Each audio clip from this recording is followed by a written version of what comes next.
I have a message to the Muslim world. Dr. Afia Siddiqui, a name every Muslim should know.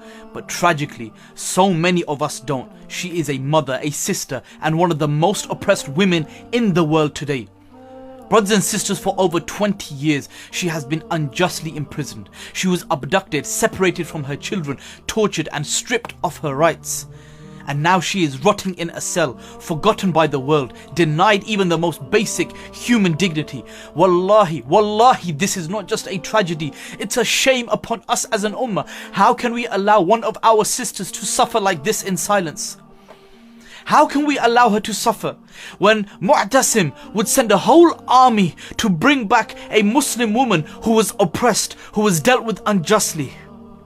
To the young Muslims of today, do not let her name fade into history. Share her story, speak her name and raise your voices for justice. Right now, brothers and sisters, right now there is an opportunity to demand recognition for her case. The deadline for signatures is the 16th of January. We cannot afford to wait and we cannot afford to be silent. This is a cry for every Muslim who feels the pain of their sister. Stand up, take action and make sure the world knows Dr. Afia Siddiqui is not forgotten, and we will not stop until justice is served. Comment the word justice and I will send you a link to sign the petition.